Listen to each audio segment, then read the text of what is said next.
Catus, Maximus here. This time with a little review of one of Kubey's new releases. This is a Jelly Jerry design.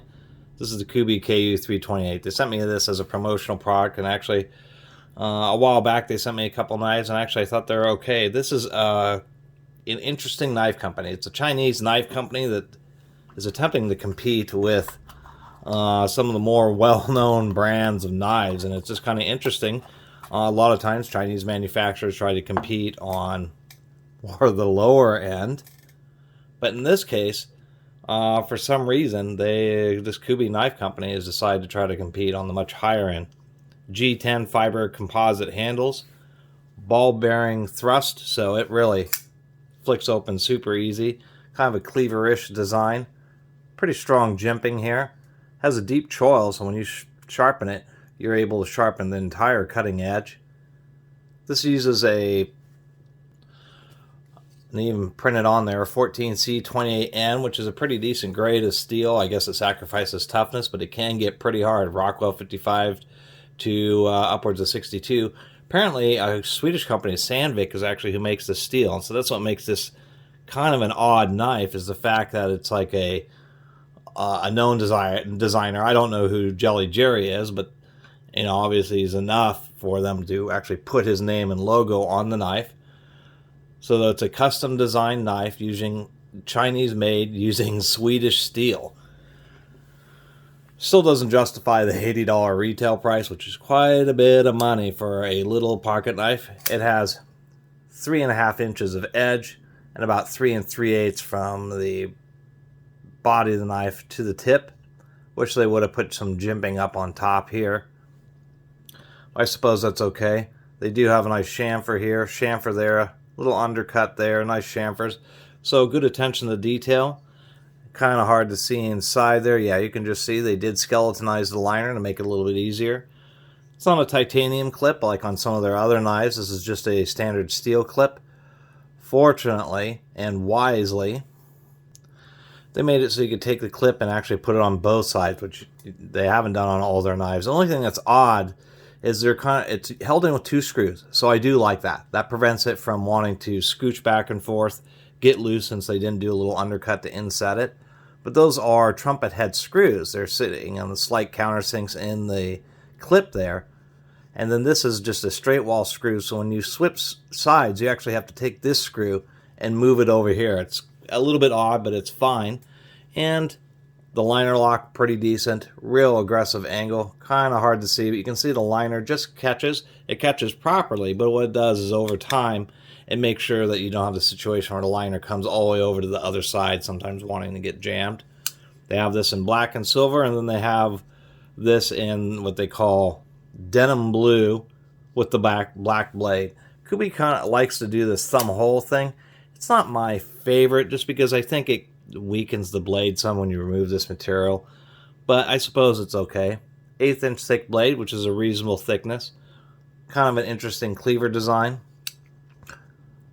This groove here, I actually don't mind it, because if you're in a situation where you just want to grab it, it's much easier to grab. Maybe you're in an odd situation where you can't quite get your thumb up there, so you can just put your thumb there. And then with the ball bearing, it's pretty easy for it to flip open. It's actually really easy. The ball detent that's in the liner lock is actually a pressed-in steel bearing ball, not just a stamped bump that they put in the liner, which is a nice attention to the detail, which they better do for the price, that's for sure. But the ball bearing really is pretty darn smooth. They even pay attention to make sure that they CNC etch their name into the hinge pin, but they make sure that it's aligned with the body of the knife instead of pointing a random direction. And the other thing that you do get, what you would expect from an expensive knife, is they actually have a pretty good edge on them. As you can see, there's a pretty consistent grind, consistent width across the entire edge of the blade. You can see there's a slight bow in there. So I'm actually kind of, I'm just surprised by this company, and at least they're trying. As far as the sharpness, definitely worthy. Just barely putting any weight on that. This is pretty thin, like receipt paper. So, not too bad. And this 14C28N is similar to AUS 8. There's AUS 8 and AUS 10 knife steels. And the AUS 10 is better. And from what I was reading online, there is no AUS 9. But that's essentially what 14C28N would be. Would be an AUS 9. And it's chosen mainly because it offers decent corrosion resistance because of high amount of chromium and good hardenability, which also means a good edge and good edge retention, but it does sacrifice a little bit of toughness. And I guess that's the whole thing. If you're really into knives, there's just a whole library. I mean, hundreds of different kinds of steels. And you just have to choose the exact grade, the specific recipe of steel, and the specific heat treatments to kind of get your desired effects.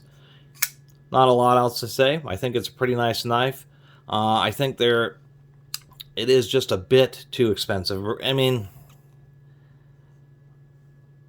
I think there's just a premium markup. I mean, the money that they're giving to Jelly Jerry for the design, the money that they're spending on Sandvik's steel, and then getting that shipped over to China to manufacture them. The more expensive sharpening process from the factory, which is, slower, and they have to pay more attention to it. They definitely are charging a premium, so you really have to kind of decide. But they do have nice details. Like with the liner lock, you can see that they actually put a interior chamfer right there, just so it's just that much easier, just a little bit easier to get that liner lock over. So anyway, that's my review of the Kubey. Even with those ball bearings, even if you kind of like slowly go out, it still locks in place. I think the big issue is that there are making knives that are pretty good and are competitive with a lot of the well-known knife brands. But I think if they really want to get their name more out there, they're going to have to compete a little bit more on the price, make a little bit less profit off of them, so they can get more of their products out there. And that's the problem with competing with established brands like Kershaw, Gerber, Benchmade, Spyderco, blah, blah, blah, as they're already established. So Kubey really needs to have knives of the same quality, using great steels and great designs. But they're going to have to be cost competitive. And then over years and years, as they essentially prove themselves as a company, prove that they are going to be consistent with their products, that they're going to be around, support their warranties, they should really try to sell them for as cheap as possible. But the packaging is decent. They do ship with silica gel inside a actual sealed plastic bag, so there's no worries about corrosion during shipping. Anyway, that's my review of the Kubey Atlas KU328. Jelly Jerry designed, kind of cleaverish style pocket knife. Anyway, I really appreciate everybody who's been watching and subscribing. And if you haven't subscribed, please do. Until next time, Catus Maximus out.